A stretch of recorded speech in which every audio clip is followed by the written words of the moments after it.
Break करके price ऊपर निकल जाती है।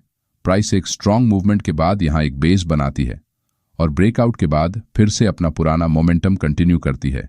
यहाँ प्राइस एक पॉइंट से दूसरे पॉइंट तक मूवमेंट करती है। जब भी प्राइस को किसी डायरेक्शन में आगे बढ़ना होता है तो प्राइस कभी भी एक सीधी रेखा में आगे नहीं बढ़ती। प्राइस को आगे बढ़ाने के लिए मार्केट में बायर्स और सेलर्स का होना जरूरी होता है।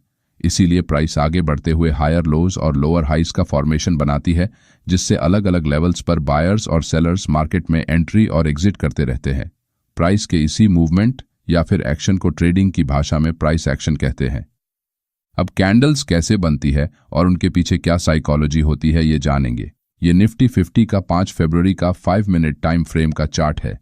यहाँ मार्केट 21,900 लेवल पर ओपन होता है और प्राइस एक्शन बनाते हुए 21,960 इस लेवल से रेजिस्टेंस फेस करता है।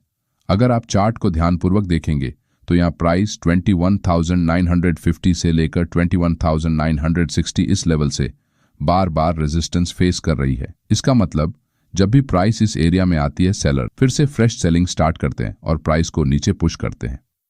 आज के डे लोज को अगर हम कनेक्ट करते हुए एक ट्रेंड लाइन ड्रॉ करते हैं तो जब भी प्राइस इस ट्रेंड लाइन को टच करती है वैसे ही बायर्स मार्केट में एंट्री करते हैं और प्राइस को ऊपर ले जाते हैं। यहाँ सेलर्स के स्टॉप लॉस ऊपर की तरफ इस एरिया में है और ज्यादातर बायर्स के स्टॉप लॉस इस सपोर्ट लेवल के नीचे प्लेस है।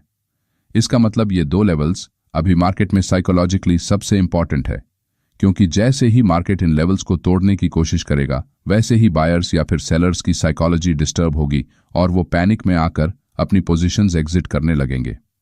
लास्ट टाइम जब बायर्स प्राइस को ऊपर ले जाने की कोशिश करते हैं तो जैसे जैसे प्राइस रेजिस्टेंस लेवल के पास आती है वैसे ही बायर्स की संख्या कम होने से कैंडल्स की साइज छोटी होती जाती है, जिससे प्राइस रिसेंट स्विंग हाई को ब्रेक नहीं कर पाती। इसका मतलब प्राइस को ऊपर ले जाने का ये बायर्स का आखिरी अटेम्प्ट था। लो बाइंग प्रेशर को देखकर सेलर्स प्राइस को फिर से नीचे पुश करते हैं, जिससे एक strong red candle trend line को ब्रेक करते हुए नीचे क्लोज हो जाती है। ट्रेंड लाइन को टूटता हुए देखकर यहां कुछ बायर्स डर जाते हैं और ट्रेड से एग्जिट करने लगते हैं, तो कुछ न्यू ट्रेडर इस सपोर्ट लाइन को देखकर फिर से लोअर लेवल्स पर बाइंग करते हैं, जिससे प्राइस एक बार फिर से ऊपर बढ़ती है।